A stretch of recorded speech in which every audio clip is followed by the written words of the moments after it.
এই মুহূৰ্তত বহুত প্ৰব্লেম হৈ আছে। কিছুমান হিন্দু শ্ৰমিক হিন্দু মানুহ সেইবিলাকো আহিব বিচাৰিছে। আমাৰ কথাটো ইয়াত অনা নহয়, এজন দুজন আহিব, বাকীটো থাকিব লাগিব। গতিকে প্ৰাইম মিনিষ্টাৰৰ ওচৰত আমাৰ ৰিকুৱেষ্ট, বাংলাদেশ চৰকাৰৰ ওপৰত আমি ডিছকাছ কৰিব লাগে, প্ৰেছাৰ বনাব লাগে, যাতে তাত হিন্দু সুৰক্ষা থাকিব পাৰে। 10জন বাৰু ইয়াত আনিলে আমি ৰাখিলোঁ, বাকী 20জনৰ কি হ'ব? আৰু ইয়াত আহিলেতো তাত মাটি বাৰী গ'ল আৰু ঘূৰি গৈতো আৰু একো নাপাব। সেইকাৰণে ভাৰত এটা ডাঙৰ দেশ আৰু ভাৰতে অলপ চেষ্টা কৰিলে বাংলাদেশতে আমি হিন্দু মানুহক সুৰক্ষা দিব পাৰিম। সেইকাৰণে আনাটো ফাৰ্ষ্ট প্ৰিফাৰেঞ্চ নহয়, প্ৰথম প্ৰিফাৰেঞ্চটো হৈছে তাতে যাতে মানুহে সুৰক্ষা থাকিব পাৰে। নহ'লে পঢ়া আছে, কাৰোবাৰ মেডিকেল পঢ়ি আছে, আধা পঢ়ি আছে, কোনোবাই কলেজত ফাৰ্ষ্ট ইয়াৰ পঢ়িছে, ছেকেণ্ড ইয়াৰ ক'ত আহি পঢ়িব। ইয়াত আনিলেতো ৰিফিউজি কেম্পত সোমাব লাগিব। ভাল ভাল ডাক্তৰ ইঞ্জিনিয়াৰ ভাৰতত আহি ৰিফিউজি হৈ যাব।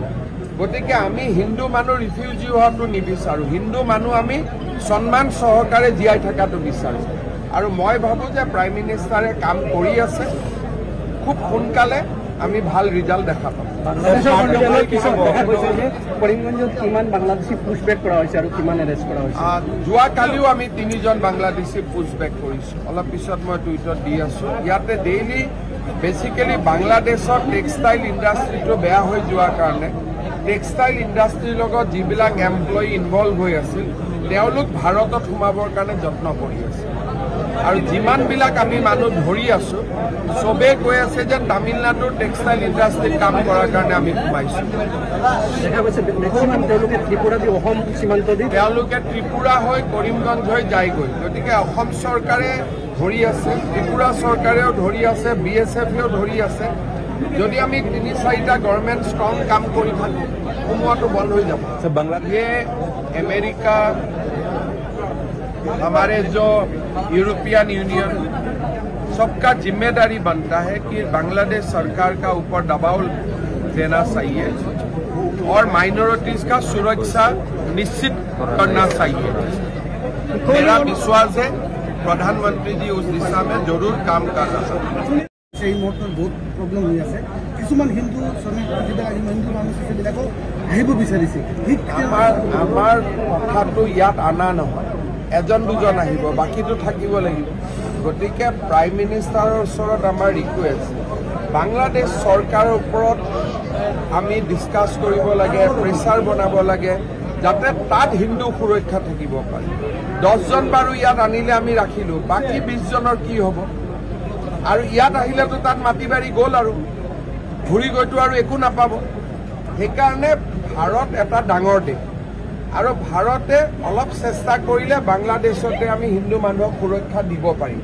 সেইকাৰণে আনাটো ফাৰ্ষ্ট প্ৰিফাৰেঞ্চ নহয়, প্ৰথম প্ৰিফাৰেঞ্চটো হৈছে তাতে যাতে মানুহে সুৰক্ষা থাকিব পাৰে।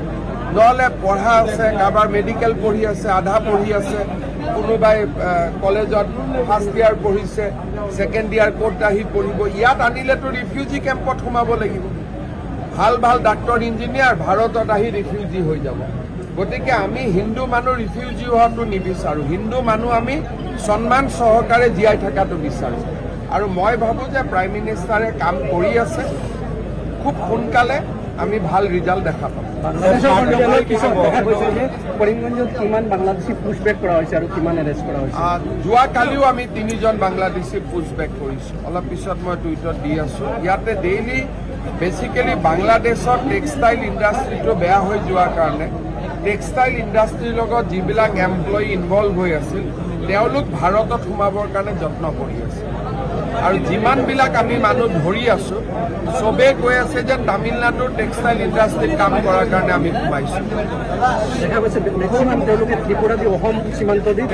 ত্ৰিপুৰা হৈ কৰিমগঞ্জ হৈ যায়গৈ। গতিকে অসম চৰকাৰে ধৰি আছে, ত্ৰিপুৰা চৰকাৰেও ধৰি আছে, BSFেও ধৰি আছে। যদি আমি 3-4টা গভৰ্ণমেণ্ট ষ্ট্ৰং কাম কৰি থাকোঁ সোমোৱাটো বন্ধ হৈ যাব। বাংলাদেশ, अमेरिका, हमारे जो यूरोपियन यूनियन, सबका जिम्मेदारी बनता है कि बांग्लादेश सरकार का ऊपर दबाव देना चाहिए और माइनॉरिटीज का सुरक्षा निश्चित करना चाहिए। मेरा विश्वास है प्रधानमंत्री जी उस दिशा में जरूर काम कर रहा है।